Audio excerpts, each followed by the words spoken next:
While not every researcher explicitly states or attempts to reveal the background assumptions that inform their thinking, some researchers overtly tie their work to specific philosophic or theoretic positions, and on occasion, a philosopher or a theorist is named. Phenomenologists, for example, may cite Heidegger or Husserl or Merleau-Ponty's ideas as being important in their thinking, and they may claim these ideas play a significant role in structuring the research they undertake. However, these sorts of claim can be difficult to substantiate, and we might therefore ask, what level or degree of philosophic understanding do nurse researchers who assert understanding need to evidence or demonstrate in their written outputs if readers are to have confidence in the assertions being made? Hello, my name is Martin Lipscomb, and I'm talking to Dr. Mohammed Al-Sheikh Hassan of the Montfort University. More specifically, we're discussing an interesting paper that he placed in the Journal of Advanced Nursing titled The Use of Husserl's Phenomenology in Nursing Research. The paper critically unpacks how Husserlian philosophy is being used and possibly misused by researchers. And so, Mohammed, thank you for joining me, and thank you for agreeing to talk about your paper. Please, can you outline your argument? What are the discrepancies and the variations in published research reports that you identify, and why do these inconsistencies matter? Well, thank you, Dr. Martin, for this opportunity to talk about this recently published paper in the Journal of Advanced Nursing. So I have a personal interest in phenomenology, and this interest has been developing actually as the philosophy of phenomenology itself. It's been developing as well. So after reviewing plenty of phenomenological studies, specifically in nursing and other health disciplines, I'm pretty sure that the debate that has started in the 1990s has continued to present until this current time or present time, with nurse researchers or other health researchers accused of doing phenomenological studies that are not real phenomenological studies. Consequently, I decided to review a set of phenomenological studies conducted in nursing research using one particular topic in nursing. So I decided to use the topic of foreign trained nurses transition, because this topic has been investigated and explored through like massive amount of phenomenological studies to study the experience of those nurses traveling and migrating to other countries. So when I did this review, the 20 years review, what I found out a trend and consistent trend of misusing phenomenology in nursing research, specifically by nurse researchers. And I don't want to say that this trend or this inconsistency is tagged or linked with novice researchers, because I didn't evaluate the expertise or the experience of researchers in the involved studies. So what I found out two main themes when I reviewed and thematically analyzed the selected studies, that using and referring to the philosophy of phenomenology in your research is not enough at all. So to claim your study is phenomenological, you have to comply with its basic notions, either Husserl or Heidegger or any other philosophy. As you may know, there are different or plenty schools of phenomenology. So you don't only need to just reference or cite this philosophy, and that would be enough. It wouldn't be enough at all. So in order to claim or to do a proper phenomenological study, you have to make sense of the phenomenological notions included or relevant to the selected school of phenomenology. For example, when we talk about the Husserl school of phenomenology, which is the descriptive phenomenology, there are a set of basic notions such as intentionality, intuiting, essence, bracketing, or epoch. So you have to be careful first to understand or to make sense of these notions, then you apply them in your research. So this is the first major inconsistency in the reviewed studies, that not every nursing research or nursing study that claim to be phenomenological really comply with these phenomenological notion. And I'm going to explain later how to what degree we need to comply with these notions. So I'm not claiming, or I'm not asking nurse researchers to do 100% philosophical research or philosophical work, because this is not we are not aim, or I mean, this is not our basic or core job to do. We are nurses, basically are here to care for other patients and to expand the care that we provide to our patients. So in order to understand the care, we need to understand the experience of ourselves as nurses and the patient that we care for.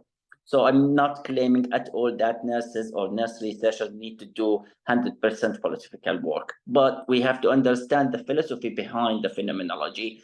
Then we have to distinguish phenomenology from other qualitative research approaches, for example, ethnography, grounded theory, or the generic qualitative research, the exploratory research approach. The second observation that came out of this paper, that when you claim your study is phenomenological, you have to really present a phenomenological findings.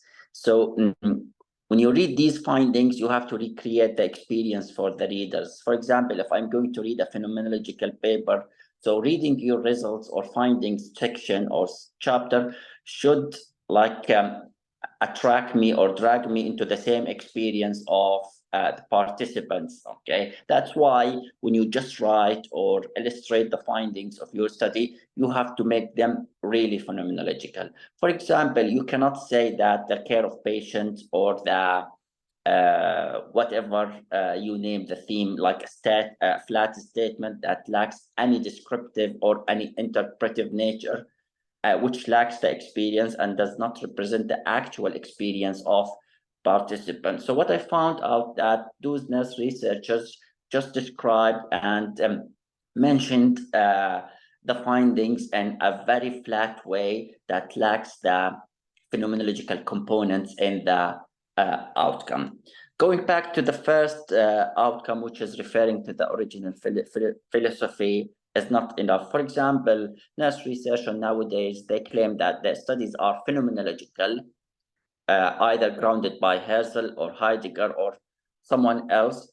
Still, they don't make clear indication or clear description of how this philosophy was integrated and helped to back up their argument, their study, and the conduct of the study. For example, when we talk about phenomenology, when we do a phenomenological study, it's not only about the subjective experience of participants, it's rather about the umbrella phenomena that the experience is about and how the participant experience the phenomena. So this is another mistake that nurse researchers fall into, that they think it's only about describing what participants say and describing what participants feel. It's not. It's really about how they deal, interact, evolve, and the emotional component, the feelings within the umbrella phenomena.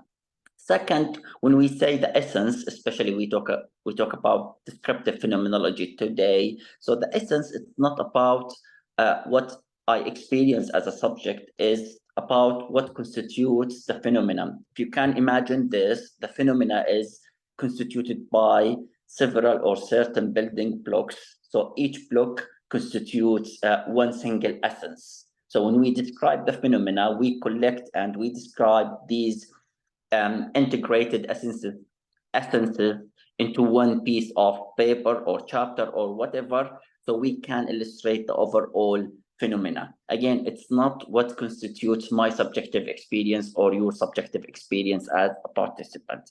And finally, talking about one major notion, which is the notion of bracketing. I know, and I'm sure you know, the debate about how really can you apply bracketing in your phenomenological research.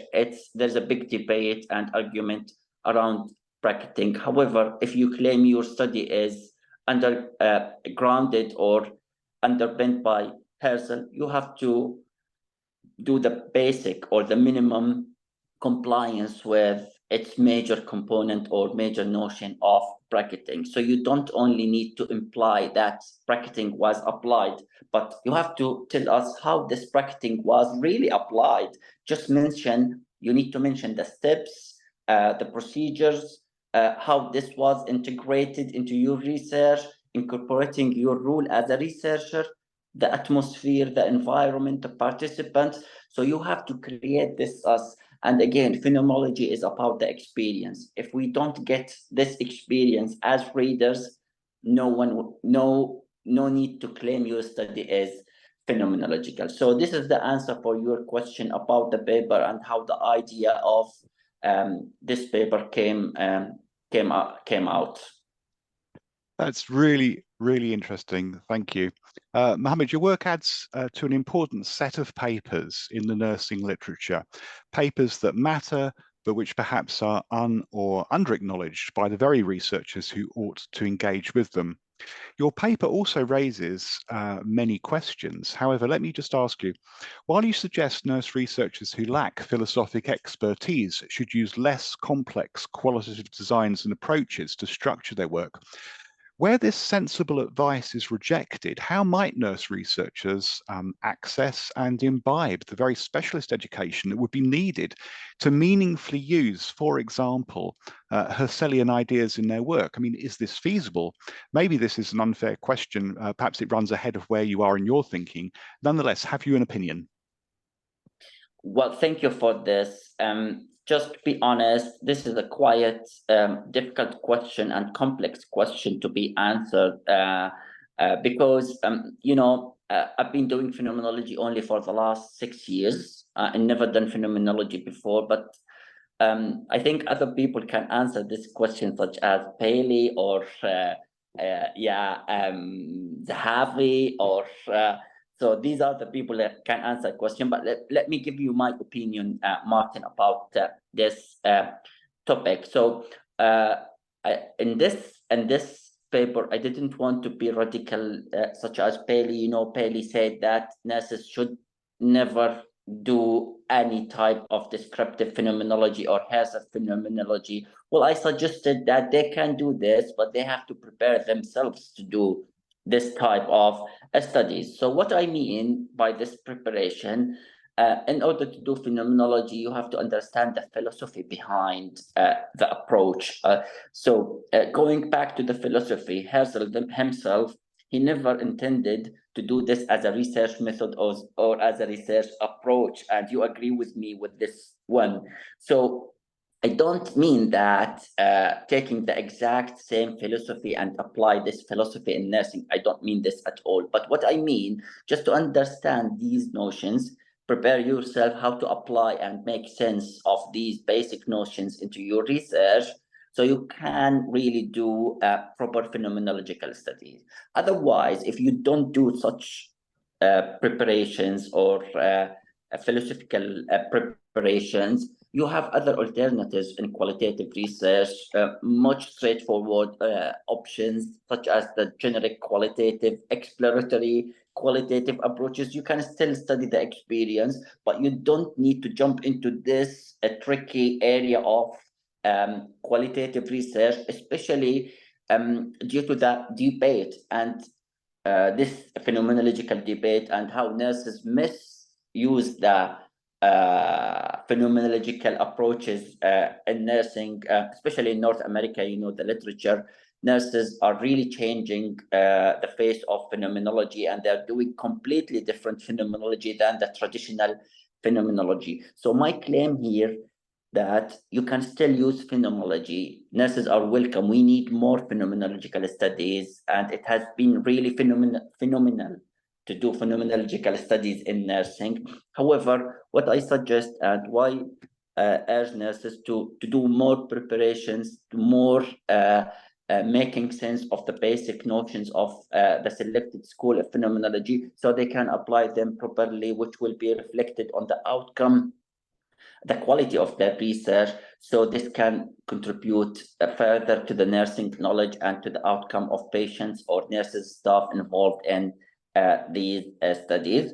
So this is my personal experience, Martin. So I have developed this thinking or this opinion because I struggled myself as a postgraduate student when I jumped into phenomenology without being prepared of what is phenomenology. So I had to have this shock, which made me very careful and applying phenomenology for myself. So I wanted just to spread this knowledge to other nurses so they can be even more careful to apply phenomenology.